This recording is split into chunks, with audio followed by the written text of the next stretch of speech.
dacwad ka furan maxkamad oo hadda garsoore hortaala waa mamnuuc kayskaas in laga hadlo waana fal dambiyeed in laga hadlo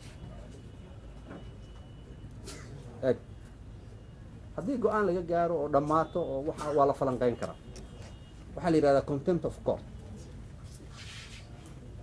markaa hadda maxkamadda caalamiga oo badda dacwadeedii aan joognay faallooyin badan oo ay dadka Soomaaliyeed ka bixinayeen ama idaacado ka bixinayeen maxkamaddu qoraal bay nooga soo qortay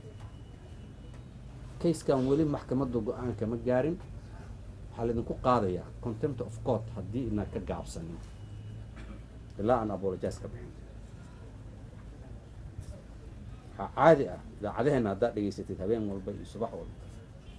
qof baa u imaanaya laga yaabaa kii khaldanaa xataa inuu yahay dacwad bay qaadaan beentayba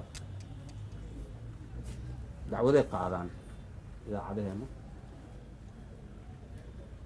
waa fal dambiyeed gal dacwadeed ka furan maxkamadda waa laga hadli karaa si generaal laakiin si specifica in looga hadlo waa fal dambiyeed hay-addii taa samaysay ama idaacaddii saa samaysay haddii sharciga la horgeeyo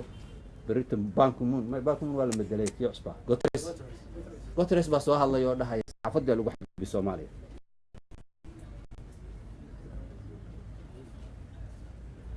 defamation كواحد أما أفتلياني يقول defamation أما سمع الدليل